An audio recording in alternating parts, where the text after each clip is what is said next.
Hey guys, Antoine here, and if you do a quick search on Google and YouTube about real estate investing and the different ways to invest in real estate, you'll get hundreds of different responses. But in 2022, with rising interest rates and inflation, what is the best strategy to deploy in this current market? Which strategy can actually make you money in 2022? And for those of you with little amount of capital, less than $15,000, what are the best strategies for you to implement that don't take too much capital up front?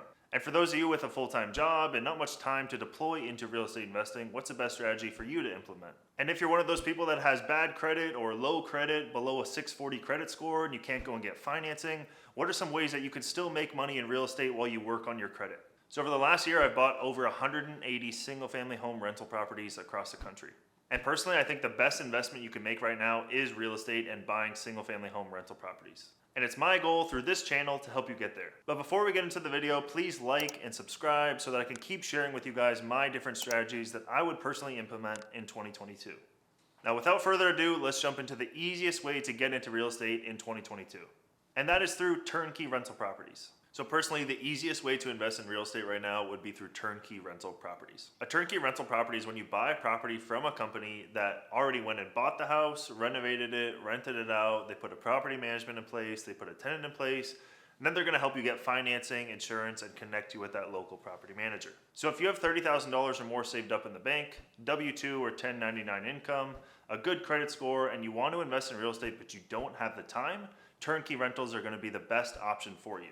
Now, if you don't know, I have a turnkey company. It's called Martel Turnkey. You can head over to the website. The link is right here. Go to martelturnkey.com. You can go book a phone call with my team and I and look at all the available inventory that we have. So every month, my team and I are buying and selling 30 houses. And each of those rental properties will make a return of around 10%. So I would encourage you to go and check out the website, check out the inventory we have to kind of have like a baseline idea of what you should look for when investing in real estate, because turnkey rentals without putting any work in and just putting up $30,000 can make you a 10% return. So it's a very, very good baseline. The second best way to invest in real estate in 2022 would be by wholesaling real estate. So wholesaling is when you put a house under contract, you find somebody to buy that contract from you, and you make an assignment fee or you make a commission on every single house that you sell. You contact the homeowner, you call the homeowner and say, hey, I want to buy your property for $100,000. You sign a contract with that seller, then you turn around and find somebody to buy that property from you for $110,000, therefore making you, the wholesaler, $10,000 commission. One of the things I love about wholesaling real estate is that it is very, very low risk.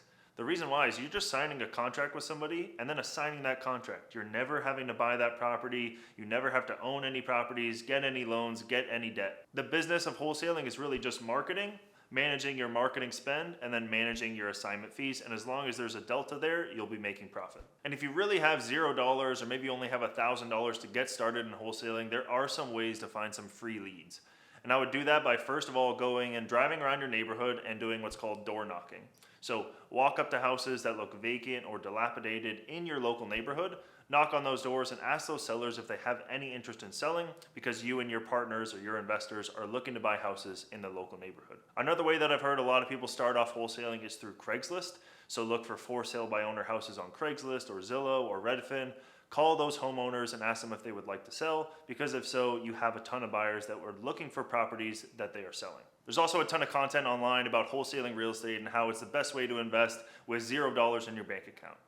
I personally believe that to wholesale real estate, you do need a little bit of capital to put that money into marketing so that you can go out there and get deals. This strategy would be best for somebody that has maybe $5,000 to $10,000 saved up. They have a ton of time, and you don't need good credit, you don't need any kind of income. So to wholesale real estate and to make good money, real money at it, you're gonna need to build a large team. So you may start off doing it yourself and doing 1 to 2 wholesale deals every single month, but eventually you're gonna have to start building a team of cold callers, people that are gonna do door knocking, acquisitions department, and then also a sales or dispositions department as well.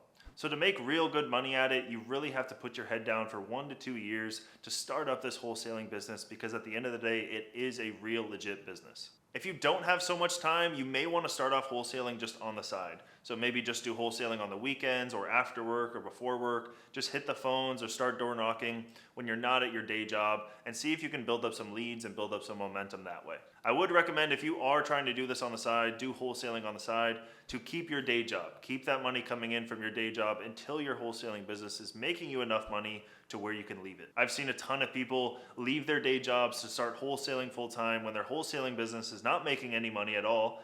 And then they start the wholesaling business and it takes them 2 years to even make a profit. The third best way to invest in real estate is by flipping houses. So similar to wholesaling, flipping houses in this market is very, very difficult and very competitive. Flipping houses could be a good option for you if you have $30,000 to $50,000 saved up and you have time to dedicate to your real estate business. Flipping houses is very capital intensive because even if you're flipping houses for $150,000, you have to buy that house for $80,000 to $100,000, renovate it for $20,000 to $40,000, and then sell it for $150,000 and make a good profit. So sure, you can go and get hard money loans or find other ways to finance these fix and flip deals. But at the end of the day, everybody that you talk to, whether it be a joint venture partner, a private money lender, or even a hard money lender, all of these different people are going to want you to put some skin in the game. So I would say to flip a house, you probably are going to need anything from $30,000 to $50,000 of your own capital if you are going to take on a lender to do a deal. One of the challenges with flipping houses right now is that it is so popular and everybody wants to do it. Everybody that you talk to online wants to be a house flipper and they want to go out there and flip houses.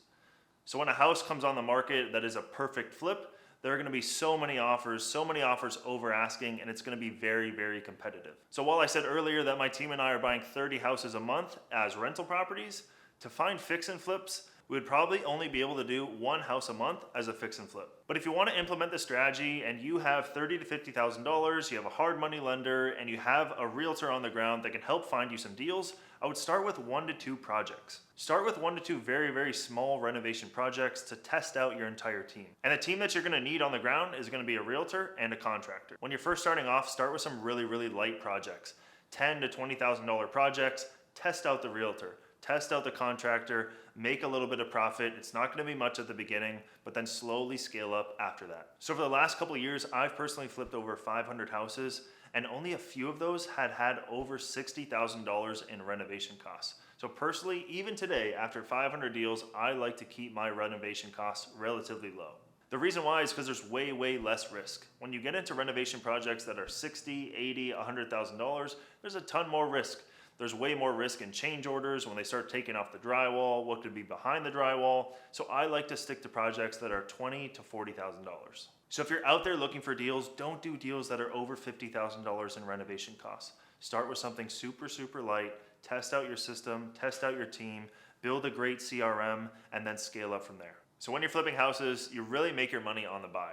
So when you go out there and look at deals and buy deals, you really have to just buy it right, because when you buy it, have your renovation costs, that's where you're going to have your margin and make your profit. Because the market is so crazy for fix and flip projects, one of the ways that you can go out there and find deals is through wholesalers. Wholesalers can be worth their weight in gold, and they can really help you find off-market deals that you can buy, rehab, and sell on the market so you can make a little profit. The next best way to invest in real estate in 2022 is through Airbnb rentals. So Airbnb rentals and Airbnb arbitrage has gained a ton of traction over the last couple of years online.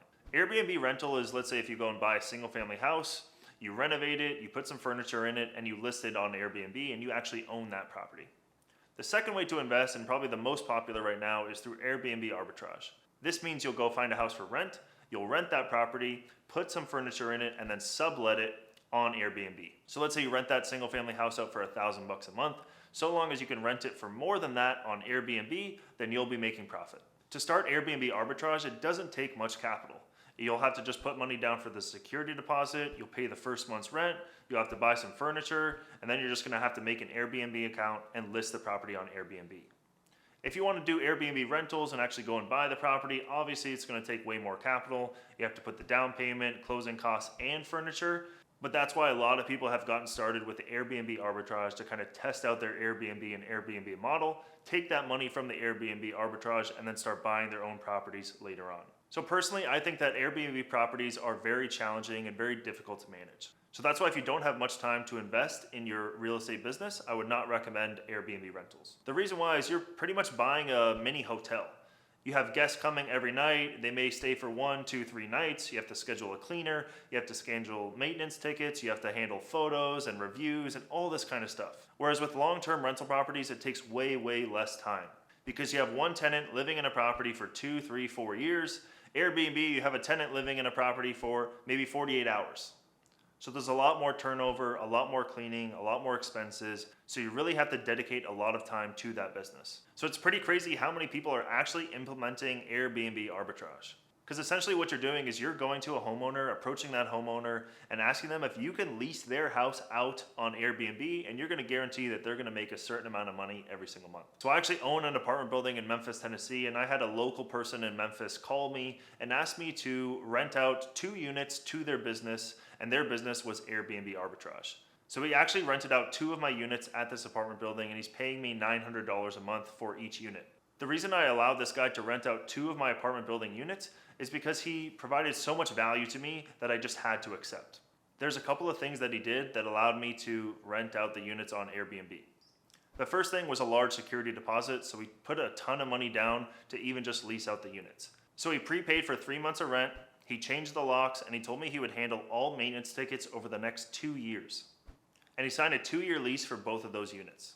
So he made me an offer I couldn't refuse, and especially if handling all those maintenance tickets, I didn't really care. As long as I was getting my rent, it was the same for me as a long-term tenant, because I was gonna have a long-term tenant come in anyways, and he was gonna handle all those things. If the HVAC blew out or hot water tank, he was gonna take care of that and not me anymore, so it was kind of a no-brainer. So Airbnb rentals would be a great strategy to implement if you have $30,000 to $50,000 saved up and you have time to dedicate to your real estate business. For Airbnb arbitrage, you can probably have just $10,000 and start an Airbnb arbitrage business. Start calling homeowners, sign a lease, put a security deposit down, and then just pay for furniture and lease it out. And lastly, house hacking. So house hacking means you go buy a property, you get an FHA loan, you put 3.5% down.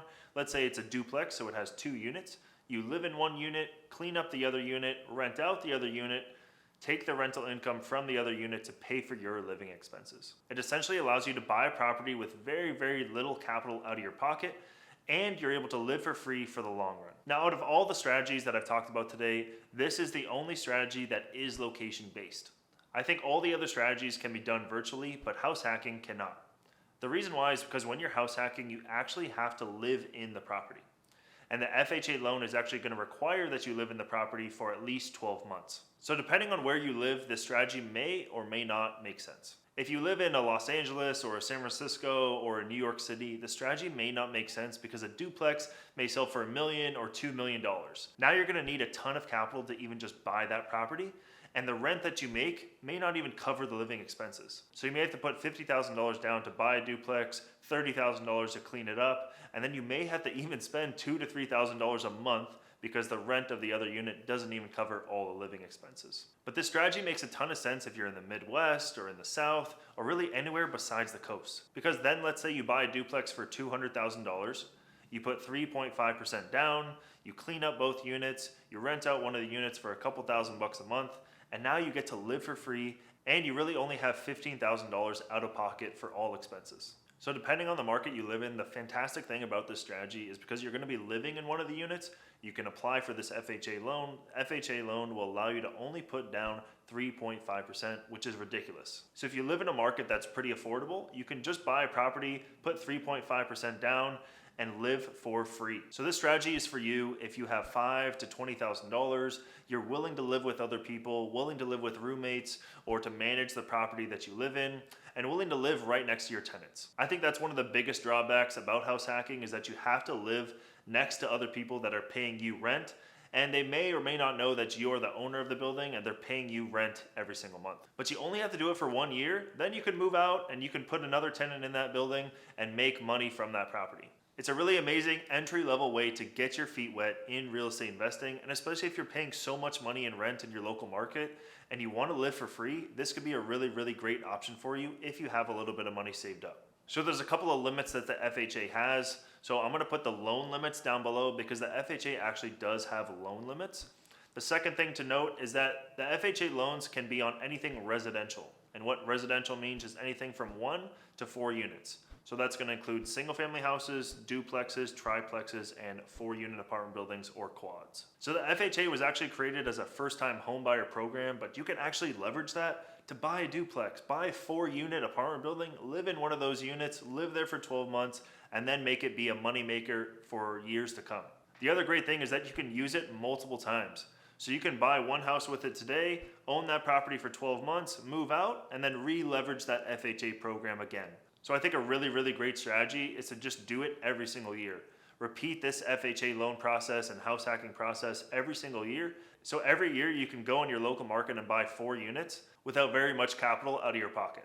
So no matter what strategy you choose and no matter what strategy you go out there and implement, please just implement something. If the best strategy right now for you is to do Airbnb arbitrage or wholesaling or turnkey rentals or flipping houses, just pick one and please go and do it. Even if that strategy may not be the strategy that you want to do for the next 5, 10, 15, 20 years, I don't care. Just get started right now with something that is going to make you a little bit of money and get you in the real estate game. When I first started, I wanted to buy these 300 to 500 unit apartment buildings.